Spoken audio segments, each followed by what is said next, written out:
ሰላም ጤና ይስጥልን ውድ ሪፖርተር ተከታታዮች የሰዓቱን ዜናዎች ቀጥዬ አሰማችኋለሁ።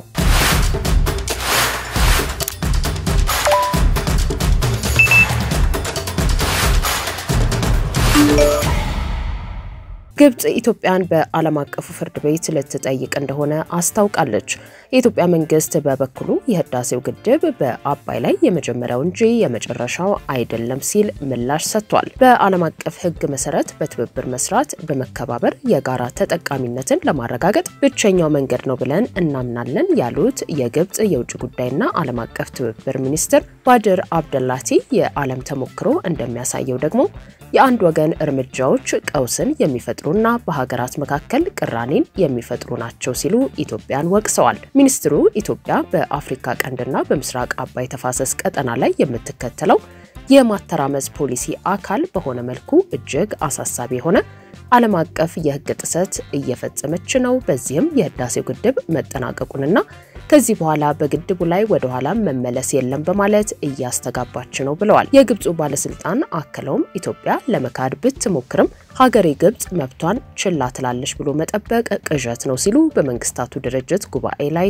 አስጠንቅቀዋል። ከዚህ በኋላ ግብጽ ጉዳዩን ወደ ዓለም አቀፍ የግልግል ዳኝነት ለመውሰድ ዝግጁ እንደሆነች ያስታወቁት ሚኒስትሩ ለዓለም አቀፍ ህግ ተገዥነን የሚሉ ካሉ በዚህ መንገድ እውነቱን እናያለን ብለዋል።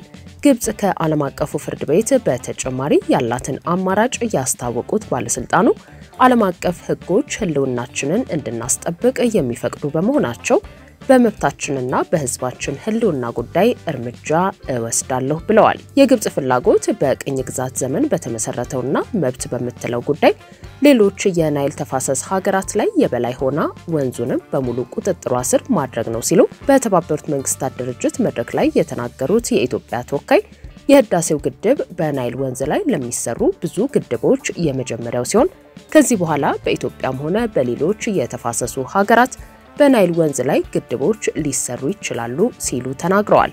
ካለፉ ታሪኮች በመማር የጥፋት እርምጃዎች የሚያስከትሉትን መከፋፈል፣ የሀብት ብክነት እንዲሁም በትብብር የመስራት እድልን ማጨናገፍ ማስወገድ ይገባል ስትል ኢትዮጵያ የግጭት ሐሳቦችን አውግዛለች። ኢትዮጵያ በግድቡም ሆነ በሌሎች ጉዳዮች ከጎረቤቶቿ ጋር በመሆን ለጋራ ሰላም፣ ደህንነትና ኢኮኖሚ ትስስር እንዲሁም እድገት ጉልህ ሚና እየተጫወተች ሲሆን ግብጽ ግን በተቃራኒው ከዲፕሎማሲ ይልቅ በየአቅጣጫው የጥፋት እርምጃ እየተከተለ ያለ መንግስት ያላት በመሆኑ ከኢትዮጵያ ጋር በፍጹም የሚወዳደር ቁመና የላትም ሲሉ የኢትዮጵያው ተወካይ አስታውቀዋል።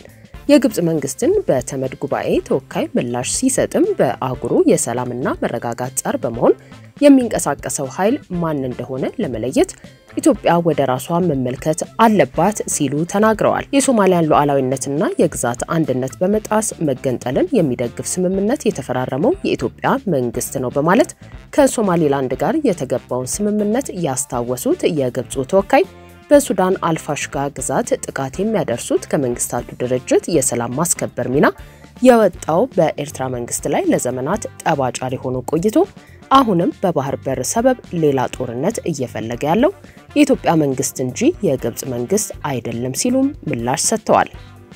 Its entire focus is to get other Nile riparian states to recognize its claims for colonial era entitlements and full control of the Nile.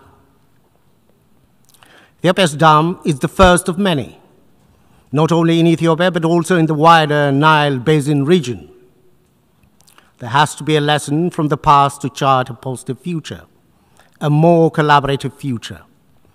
Hostility only breeds divisions, wastage of resources, and missed opportunities for joint development. Ethiopia has redoubled its efforts to ensure regional peace and security, shoulder to shoulder with its neighbors to restore peace, advance integration, and economic development, and in the fight against terrorism. Egypt, on the other hand, is disrupting these regional efforts, shipping in arms and supporting belligerents and making diplomatic solutions impossible in its neighbors to the south and west. There is no parallel or comparison between my country, Ethiopia, and Egypt. The Ethiopian side must first reflect and look at itself if it wants to identify those who are truly undermining stability, peace, and security on the continent. Ethiopia is the one that signed a memorandum of understanding that threatens the unity and sovereignty of Somalia, a sister African state, by recognizing a secession of its territorial integrity. A state that repeatedly attacks the Sudanese Fashaqa and illicitly exploits its resources.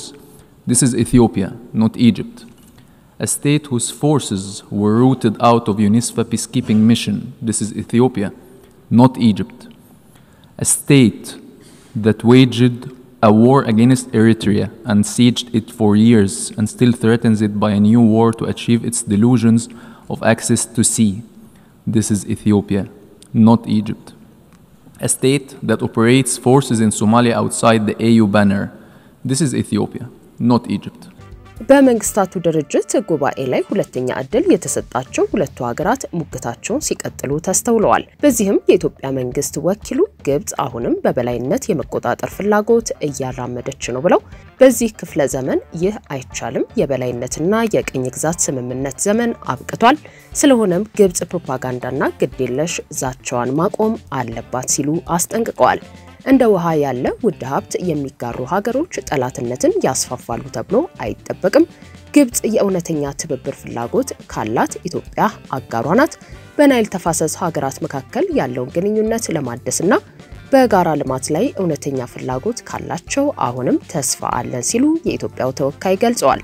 የግብጽ ተወካይ ደግሞ በተቃራኒው ኢትዮጵያን የሰላም ፍላጎት የሌላት አድርገው ሲገልጹ የህዳሴው ግድብ ፕሮጀክት ከተጀመረ አንስቶ ለአመታት ለንግግርና ውይይት ክፍት ሆና በትዕግስት ጉዳዩን ወደ ዓለም አቀፍ ተቋማት ስታመጣ ቆይታለች ካሉ በኋላ ግብጽ በዚህ ሂደት የቆየችው ህልውናዋን ለማስጠበቅ እርምጃ መውሰድ አቅቷት ሳይሆን በትብብር ለመስራትና በዓለም አቀፍ ህግጋት መሰረትም የተፋሰሱ ሀገራት እንዲተሳሰሩ ፍላጎትና አቋም ስለያዘች ነው ብለዋል።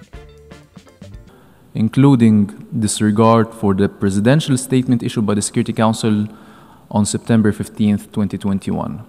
Having said that, Mr. Chair, allow me also to reply to the false allegations by the Ethiopian representative. Egypt categorically rejects all the false allegations made by the Ethiopian representative in response to the Egyptian statement during the GA debate in this afternoon. The Ethiopian side must first reflect and look, which is nearly 3 times the size of our Renaissance Dome, destroying the Nubia and Meroe civilizations with flooding, destroying the livelihood of people in its neighbor. Several rounds of negotiations have been held between Ethiopia and Egypt. Egypt tried to extract unreasonable concessions from Ethiopia without any genuine desire for a win-win solution. Egypt's representatives have not shown any inclination to produce a consensus outcome.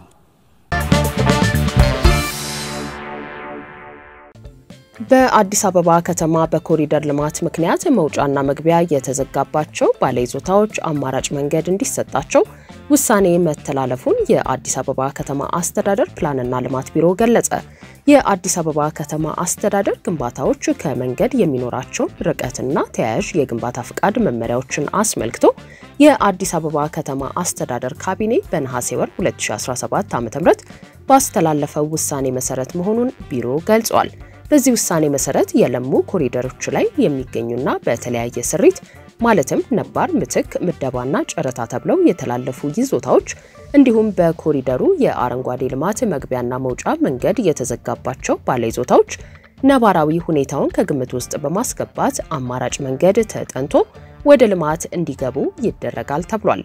የለማው የአረንጓዴ ቦታ ይዞታቸው ውስጥ ተካቶ የሚገኝ ከሆነ ግን የአረንጓዴ ልማት ቦታውን ነባራዊ ሁኔታ ውስጥ ባስገባ መንገድ ለይዞታዎቹ መዳረሻ የሚሆን ከ6 እስከ 10 ሜትር ስፋት ያለው መንገድ በፕላንና ልማት ቢሮ ተጠንቶ አገልግሎት እንዲያገኙ መንገዱ ወደ ይዞታቸው ውስጥ የተጠና ከሆነ ደግሞ መንገዱ እንደ ርቀቱ ታሳቢ ተደርጎ ተጨማሪ ሳይጠበቅባቸው አገልግሎት እንዲሰጣቸው ተደርጓል ይላል።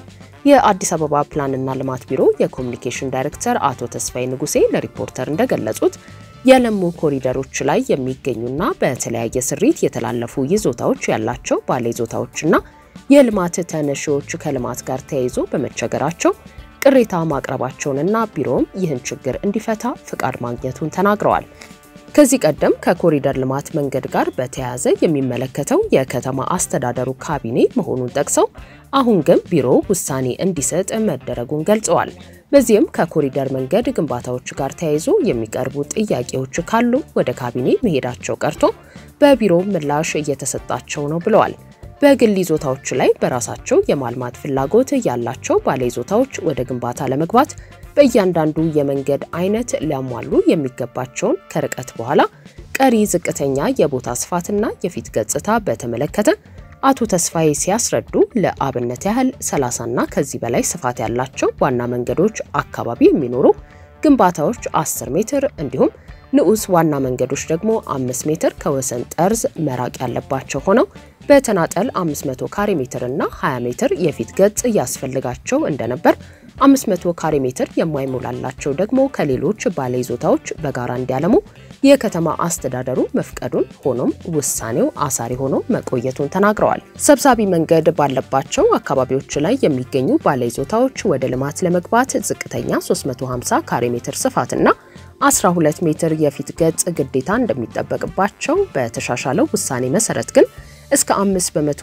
አስቻይ ሁኔታ ተፈቅዶላቸው 332 ካሬ ሜትርና 11.4 ሜትር የፊት ገጽ ካላቸው ማልማት እንዲችሉ መፈቀዱን አስረድተዋል።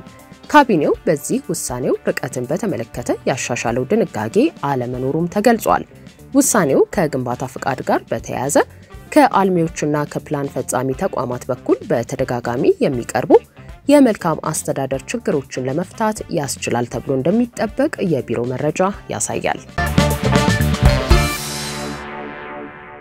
ውድ ሪፖርተር ተከታታዮች የሰዓቱ ዜናዎቻችን እነዚህ ነበሩ። ስላደመጣችሁን ከልብ እናመሰግናለን።